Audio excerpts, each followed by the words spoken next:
radiallahu anhu, you heard from the Nabi sallallahu alayhi wa sallam that it only increases every year. So, how do I understand this matter? You see, look, you need to put things into perspective. As a Muslim, you need to understand things and put them into perspective.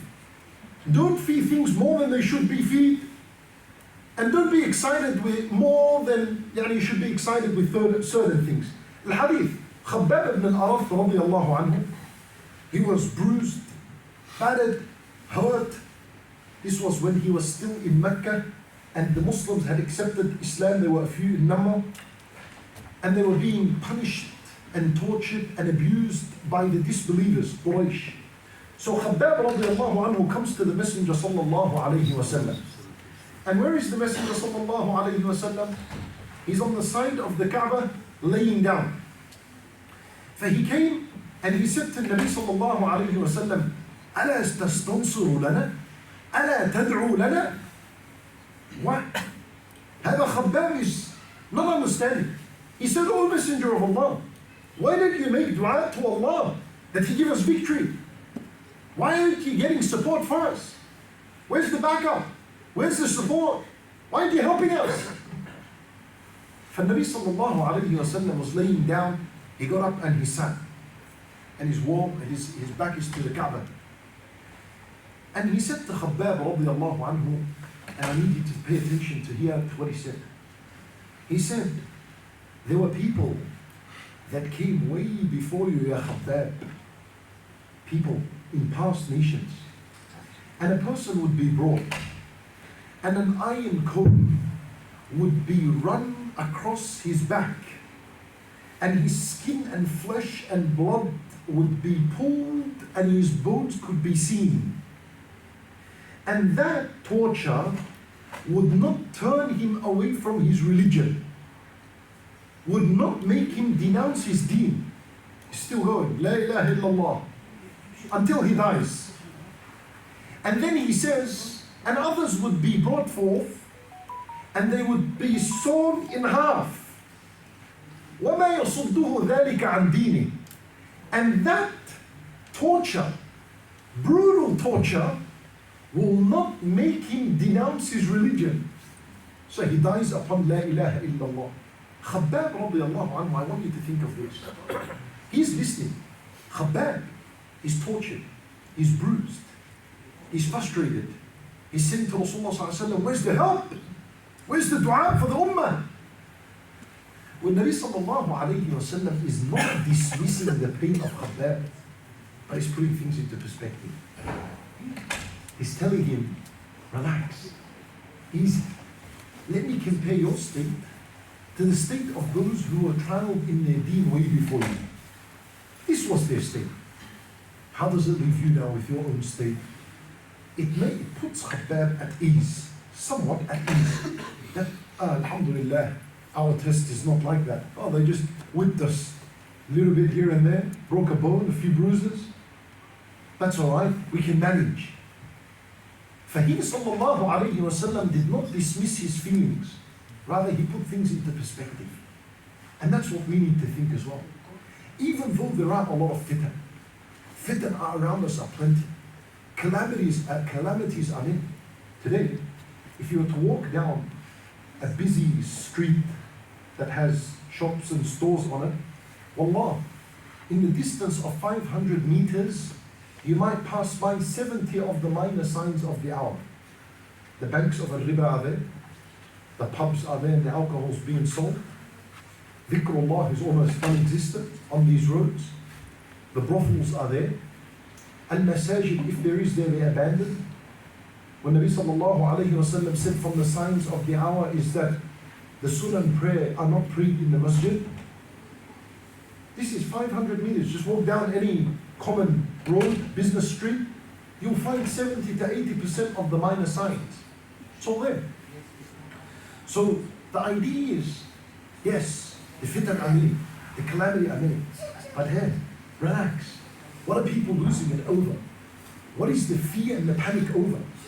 So the worst of the fitan haven't hit and haven't come yet. What are people going to do when a Dajjal comes out? What are you going to do? The Dajjal hasn't even come out. So this panic, there is no need for the panic. There is no need for the stress that the people have today. There is no need for the depression that people have gotten to themselves. The worst of the fitan haven't hit yet. What are people going to do when the Dajjal comes out? And by the permission of Allah, all the food will be in his hand. And he'll say to the rain, come down and it'll rain only for his followers. And the believers were surprised and said to Rasulullah sallallahu alayhi wa sallam, what would be the food of the believers at that day? Nabi sallallahu alayhi wa sallam would say that the food of the believers is subhanallah, alhamdulillah, Allahu Akbar. Mafi, there's no food. You want food, you need to be a follower of the Dajjal. Otherwise, be patient. We haven't got to this time. So just trade a little bit of corona, some lockdown, just your job sit out, might take 750 a week, no problems. And people are losing it. People lost it. People panic, anger, frustration. Ya Allah, blow it out at whoever it is. At the Islamic leader, at the government, at him, just frustration. What are you going to do when a Dajjal comes out? What are you going to be upset for on who? Who are you going to let it out at? You're either one of two, either from the believers that remain steadfast, and your food is subhanallah, alhamdulillah, Allahu Akbar, meaning you become so occupied with dhikrillah that Allah Azza wa Jal nourishes you and satisfies you with this.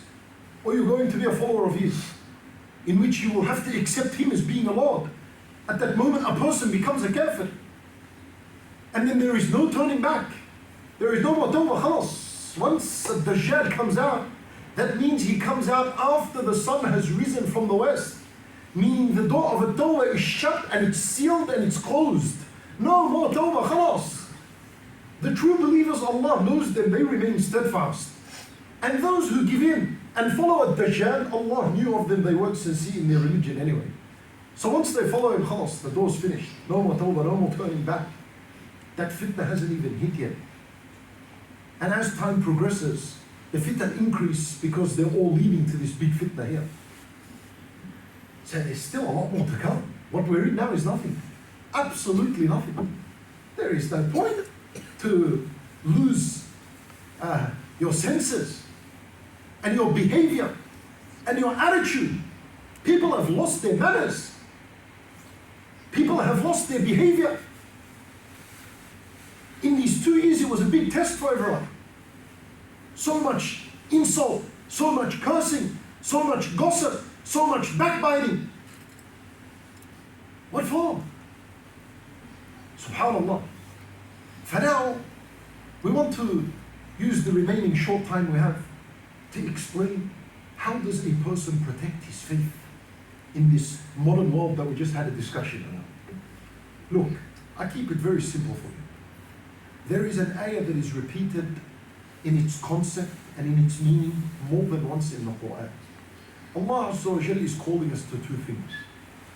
If we as Muslims, as believers, are able to commit to these 2 things, bi-idhnillah, your faith is protected, and not only this, you'll see the results of this.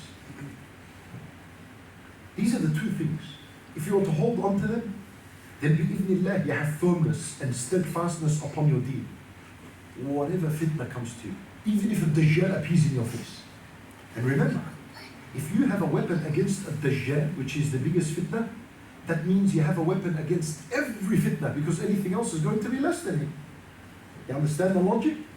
If I have something I can stand in the face of a Dajjal with, and I can defeat him with it, then everything else is less than him. So that means these things would be for sure weapons over anything. And this is قول الله تعالى in Surah Al-A'raf. Allah Azza wa Jal says, وَالَّذِينَ يُمَسِّكُونَ بِالْكِتَابِ وَأَقَامُوا الصَّلَاةِ إِنَّا لَا نُضِيعُ أَجْرَ الْمُصْلِحِينَ. In Surah Fatir, Allah Azza wa Jal says, إِنَّ الَّذِينَ يَتْلُونَ كِتَابَ اللَّهِ وَأَقَامُوا الصَّلَاةِ. Allah Azza wa Jal says in Surah Al-Ankabut, أُتْلُ مَا أُوحِيَ إِلَيْكَ مِنَ الْكِتَابِ وَأَقِمِ الصَّلَاةِ.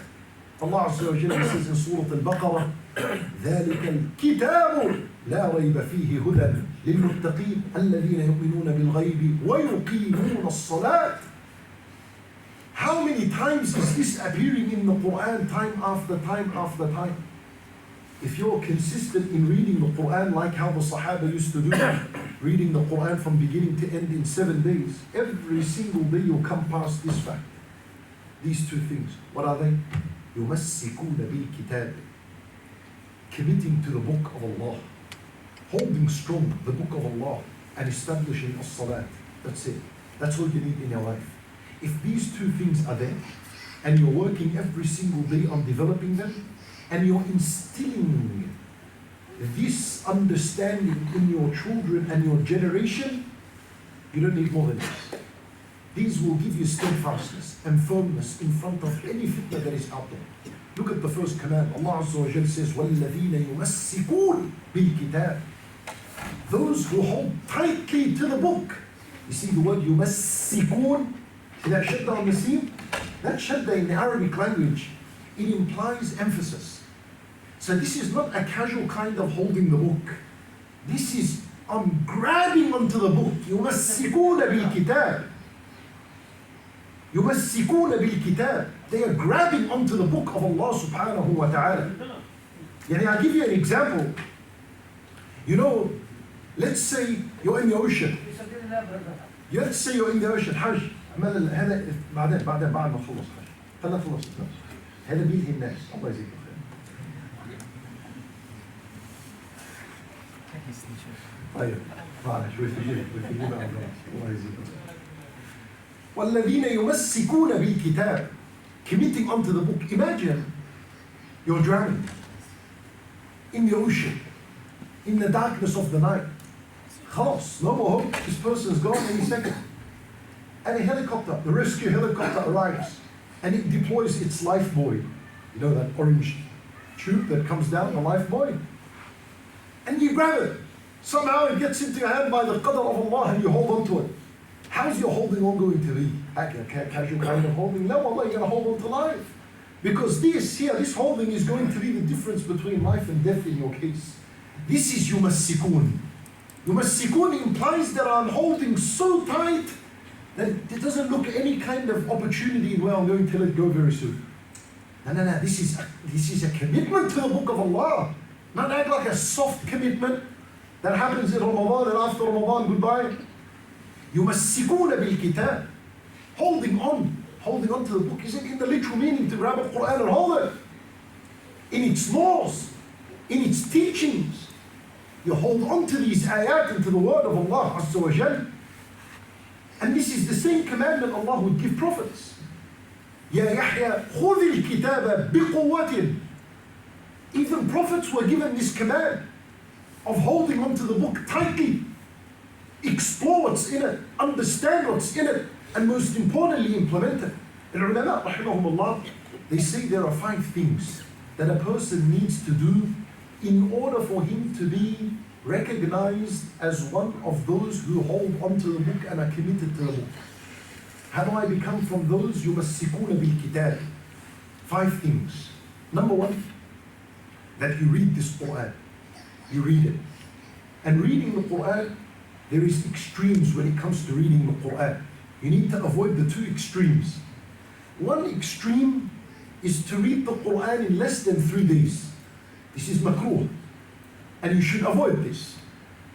And the other extreme is to allow 40 days to pass by and you haven't read the Quran at least once. And this is bil-ijma', something that is mustahab, consensus among the ulama, that the mustahab, the recommended relationship for a believer with the Quran when reading it, is to not allow 40 days to go by except that you have finished the Quran once. And every 40 days you're doing a khatma of the Quran. Allahu Akbar. Where are we with this? Maybe we need to stop at the first one and push more on it. But we need to continue. You see, يُمَسِّكُونَ بِالْكِتَابِ in the first is to commit to reading this book. Imagine someone reading the Quran every 40 days. What fitna is going to stand in his way? And we haven't even finished. This is the first thing. The second thing is to memorize this Quran. To memorize. And when you memorize, you are forced to revise. And therefore you're forced to read. Yani memorizing aids a person in reading. When you say, brother, how can I begin to read the Quran and have a proper schedule in reading? Memorize, yeah. Because when you memorize, you're going to read 100%, no doubt. Ask anyone who has memorized the Quran. He'll tell you, I have to read. You're forced into that pattern of reading. And there's beauty in this because you're reading the word of Allah Azza wa Jal. So we're reading this Quran. We're memorizing this Quran. Also, what we're doing is i'rab al-Quran. That's the third thing. I'rab al-Quran meaning reading the Quran with tajweed. Ibn Umar radiallahu anhu used to discipline his children. And he used to emphasize upon them that they read with tajweed more than they memorize the Quran. Reading with proper recitation with tajweed is more important than memorizing it. Because you're reading the word of Allah Azza wa Jal. And you're supposed to, as a Muslim, experiencing in the same manner Jibreel would recite to Rasulullah sallallahu alaihi wasallam and Rasulullah would recite to his ummah. That's the third. The fourth step is تعلم أحكامه, to learn the rulings that are in the Quran. The Sahaba, every 10 ayat they would memorize, they would look into the meanings of these 10 ayat. You need to look into the meanings and the rulings. What is Allah telling you? You know, wallahi, one of the saddest facts I ever heard was that the most recited book on earth, that is also the most book that is not understood, is the Quran. What a calamity this is. But it's a fact. The most read book on earth is the Quran. And at the same time, it's the most book that is not understood. وَلَا حَوْلَ وَلَا قُوَّةَ إِلَّا بِاللَّهِ. How many of us here, if we said Allahu Samad, and you've been reading it for years, and he doesn't know what as-Samad means? And that's al-Ikhlas. And then come to al-Falaq. What is al-Falaq? غَاسِقٍ وَقَبْ النَّفَّاثَاتِ عُقَبْ. Isn't it a sad reality? How are you going to survive the fitan that are in front of you? And how are you going to survive these calamities if the basic things that we're reading from when we were children until now, we have no clue what they mean? It's a problem. And wallah, I'm not here to depress you further, but I'm here to give you a clear road in terms of if we're to commit onto this road, that's our hope. This is our hope. يُمَسِّكُونَ بِالْكِتَابِ. And the fifth matter is to implement this Quran. Once you've read and you've memorized and you're reciting with proper tajweed and you've learned and took knowledge of the rulings and the matters in this Quran, now implement. Put it into practice. Implement the Quran, put it into practice, which is known as at-tadabbur. Have you heard of the word at-tadabbur? You know what at-tadabbur is? Very simple. Tadabbur is not complicated. So many people misunderstood at-tadabbur. And it's commonly translated as understand, comprehend, reflect, ponder. That's not tadabbur. That's a form of tadabbur. But the major tadabbur that is required is to implement. This is the highest level of tadabbur. As Al-Hasan al-Basri rahimahullah said, وَمَا تَدَبُّرُ آيَاتِهِ إِلَّا بِاتِّبَاعِهِ. The highest level of tadabbur is to implement the ayat. When you read وَأَقَامُوا الصَّلَاةِ, establish the prayer, then you get up and you pray, you are now engaged in tadabbur al-Quran. When you read قَوْلِهِ تَعَالَى وَرَبَّكَ فَكَبِّرْ, and your Lord declare His greatness, and you say Allahu Akbar, and you declare greatness of Allah on your tongue, in your actions, and now you're doing tadabbur of the Quran. This is what tadabbur is. What tadabbur is, you read an ayah. You read the ayat about the paradise. And so your iman is increased. And it leads you to do some action. You gave a sadaqah that day because of the ayat of the paradise you read. Well, that's a tadabbur. A tadabbur. It increased. If your love for Allah increased, you've done tadabbur. If your fear of Allah increased, you've done tadabbur. If your hope in Allah increased, you've done tadabbur. And how are you going to feed these emotions of the heart other than reading the word of Allah Azza wa Jal? For the Quran is going to play an essential role in your life. When Nabi sallallahu alayhi wa sallam would say to Hudayfa ibn al-Yaman radiyallahu anhu, when the fitan arrived, he didn't tell him what type of fitan arrived. He gave him a solution in terms of what to do. He said, يا حذيفة عليك بكتاب الله تعلمه واتبع ما فيه. Oh Hudhayfa, commit to the book of Allah. فَتَعَلَّمْهُ, learn it, and then follow what's in it. That's the road. The Quran, learning it and implementing it, that's the first thing. And finally, and our last thing is, وَأَقَامُوا الصَّلَاةِ, to establish as-salat. As-salat is a great weapon against the fitan. As-salat doesn't only protect you from fitan. Its effect is much more than this. As-salat will make you one of the soldiers that would fight the fitan. يعني شوف انت, as-salat is not only a shield. As-salat is a shield with a sword. Now you're out there fighting the corruption, fighting the fitan. And imagine that, someone walking around fighting al-fitan. He's got protection from inside, deep inside. And this was the case. Look at the case of Shu'aib alayhi salam. Shu'aib alayhi salam, when he came to his people and he was fighting the corruption. At the time they were in economical corruption, short-changing each other, stealing wealth, stealing people's businesses and caravans. That was their crime. And he would come and he would say to them, do not worship idols. Stop causing corruption on earth. Awful kayl. Give people their rights. Like that, he would talk like this. You know what they said? They came to him and they said to him, يا شعيب, أصلاتك تأمرك أن نترك ما يعبد آباؤنا وأن نفعل في أموالنا ما نشاء. They were surprised. They said, يا شعيب, is it your prayer that is inspiring you to tell us to leave the worship of our idols and to do with our wealth what we need to be doing? They recognized it was a salat that was inspiring them to fight the corruption. They're the ones that said this, they realized it. Allah Azza wa Jalla, He said, وَأَقِمِ الصَّلَاةِ. He said, إِنَّ الصَّلَاةَ تَنْهَى عَنِ الْفَحْشَاءِ وَالْمُنْكَرِ. You know this ayah? That a salat forbids the evil and the wrongdoing. What does that mean? Many misunderstand this ayah. They think, you know, if you pray, then that means you'll stop sins altogether. And they ascribe a hadith to Ibn Abbas, which is false and weak.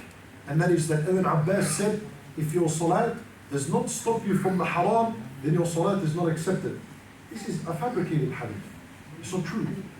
A person will fall into sin. But the meaning of the hadith is that the salat will give you energy. And it will give you the power and strength to fight the corruption that is out there. وَالْفَحْشَاءُ وَالْمُنْكَرُ, whether it's within yourself or around, or those around you. That's the power of as-salat. And when we mean by as-salat, we mean to establish as-salat al-fard in jama'ah in the masjid, and then the nawafil back in your house. And wallahi, my brothers and sisters in Islam, do not think when you come to the house of Allah that you come here and you pray and you leave empty-handed. Wallahi, it's not the case. Listen to this beautiful hadith. The Nabi sallallahu alayhi wa sallam said, when Nabi sallallahu alayhi wa sallam would encourage the companions to pray in salat al-jama'ah, this is going to give you protection and strength and power. He said to them, من غدا إلى المسجد أو راح أعد الله له نزلا كلما غدا أو راح. Whoever غدا, meaning whoever went to the morning prayer, al-fajr, that's al-wudu. Whoever went to the morning prayer, أو راح, والرواح is all the prayers that happen after the sun is in the middle of the sky. So that is الظهر والعصر والمغرب والعشاء. من غدا أو راح, whoever attends the 5 daily prayers in the masjid, Allah would prepare for him nuzulan. And nuzul is what the owner of the house prepares for his guests. Allah, Nabi Sallallahu Alaihi Wasallam says, each and every single time you ghada aw rah, for every salat you attend, Allah would prepare for you what an owner of a house would prepare for his guest. Let me tell you this. You know, if you were invited to a friend's house, you're invited to your friend's house. So your friend's going to look after you, yeah? He's going to cook a meal for you. Then there are desserts, there are sweets. You're going to be full to the max. There are drinks, there's snacks. There's a good time there. Spending 3-4 hours with your friend. Maybe he gives you a gift, you give him a gift. At the end of this visit, you're satisfied. The heart is content, it's happy. You know, alhamdulillah, we had a good time. Not only that, but we'll do it again next week, inshallah. Or you'll come to my place next week. Yeah, that's how fulfilled and satisfied you are. When you visit a friend in this world, beloved, and hadith the Nabi sallallahu alayhi wa sallam is telling us, when you come to the house of Allah and you establish the prayers in the house of Allah, Allah Azza wa Jal prepares for you just what you would prepare for a guest. Yani, do you think that you're going to leave the masjid empty-handed? And it is Allah who entertained you as a guest in His house. And 5 times a day, Allah would invite you. And every time you leave, wallahi, you're not leaving empty. Yeah, maybe there's nothing physical in your hands, in your pockets. But spiritually, and the iman, and the power, and the protection, wal hasanat, and the wiping away of sins, and the elevation in ranks, and the social experience you have with your Muslim brothers and sisters. All of this is bags, mountains and mountains and mountains of gifts Allah Azza wa Jalla is giving you. Therefore, for every salat, when you walk out of the door, your attitude should be, we want to do this again. I can't wait for next time to come back in and get that same fulfilling, satisfactory nourishment once again. And this is how Nabi sallallahu alayhi wa sallam will teach the Sahaba about the importance of attending a masjid. Wallah, believe it, the one who attends the masjid, prays his prayers in the masjid, on time, as many as you can. Al-Dhuhr al-Asr, if it's difficult, make sure you're here for Maghrib, with Isha, and then back again with Fajr. Until you have a spiritual charge. No way someone